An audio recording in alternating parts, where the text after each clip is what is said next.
After 18 long years of using and selling drugs right here on the streets of Long Beach, Jamie learned about the Emerging Leaders Academy. Look at this intersection here, if you could.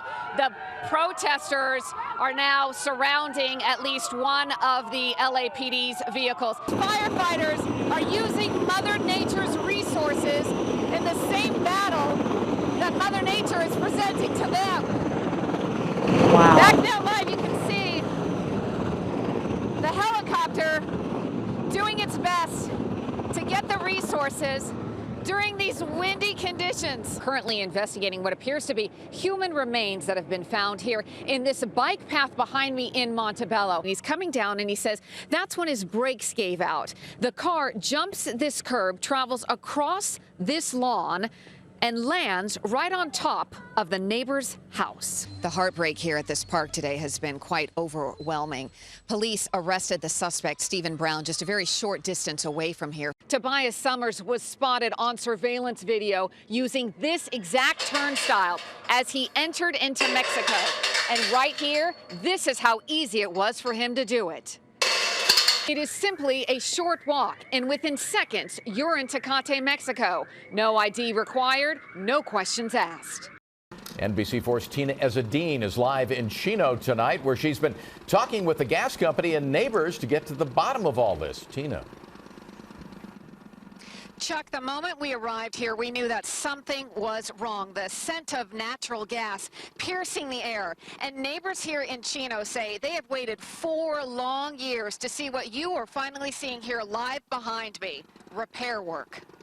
When the wind blows, there's a strong odor in the air. I just smelled the gas again. Just did you get a good whiff of it? I sure did. It smells as if there's a natural gas leak in the city of Chino. And frustrated neighbors who called the NBC4 I-team say they've been smelling it and complaining about it for nearly 4 years. It's frustrating and kind of embarrassing. But neighbors say not much has been done. They'll sit in their car for about 15-20 minutes and leave. Until today. Curious, NBC4 showed up to the neighborhood on Nectarine Avenue this afternoon, reaching out to Southern California Gas several times for answers. After residents were told by the utility company just yesterday it would take 3 weeks before a repair crew could begin to fix the potential problem.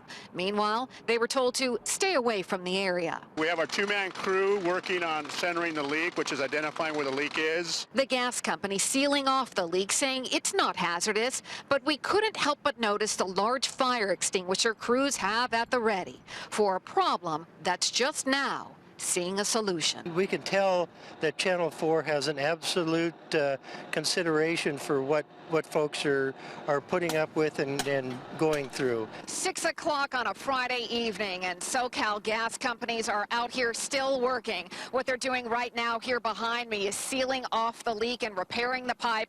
They say they'll also be out here again next week to make sure there are no further troubles. Live in Chino this evening, I'm Tena Ezzeddine, NBC4 News.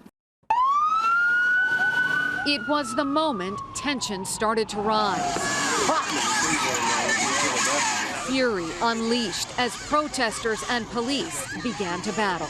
They attacked us and kettled us and started hitting people with batons. The chilling confrontation captured on camera, the intersection of 21st and 10th Avenue, the birthplace of havoc.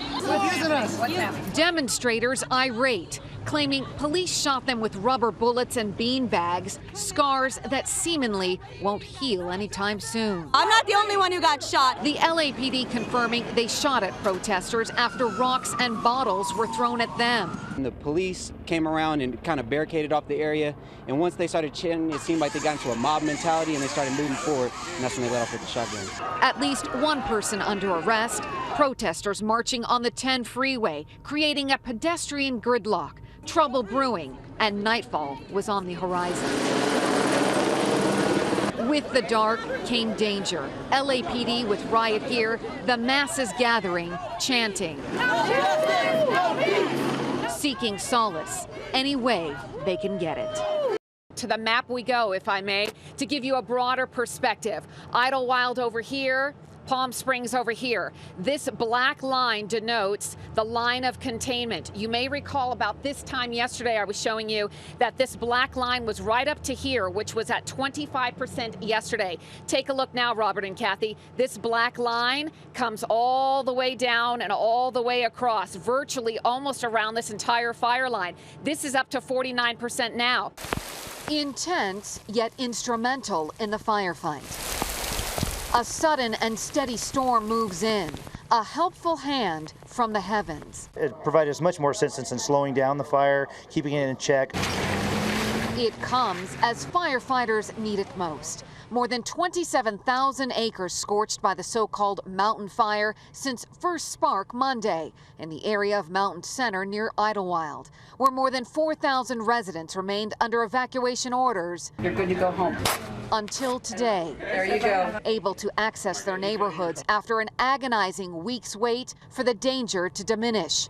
And it has. 5 days ago, we thought our house was going to be burned down, and there was really no chance of rain. They always say, oh, monsoons, and it never happens. And then to have 1.5 inches of rain at the High Valley in the wilderness is just beyond belief. This is the first step towards home. People come up and they're crying and they're not home yet, and I want them to calm down because at this point when we give them the information, they are home. Authorities requiring residents to show ID for a pass that will allow them to access the once closed roads.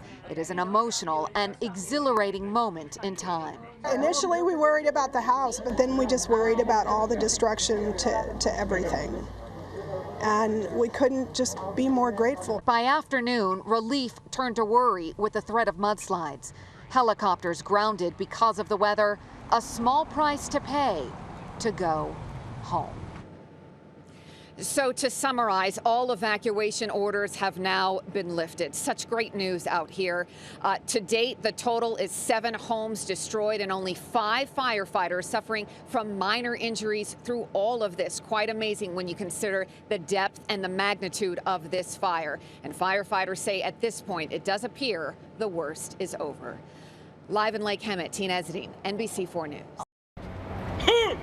It was a silent moment of serenity.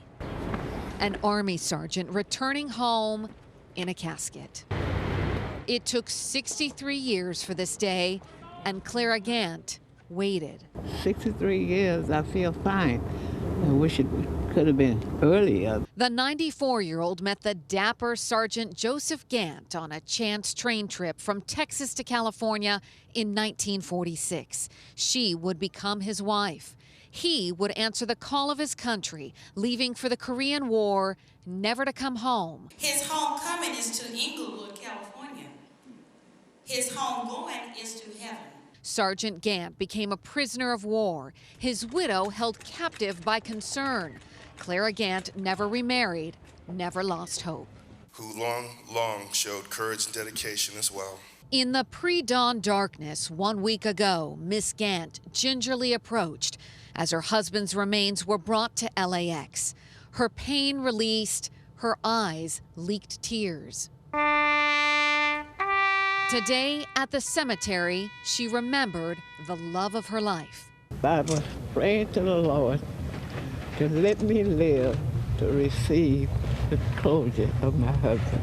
They may have been the hardest steps to take, but Miss Gant walked to her husband's final resting place.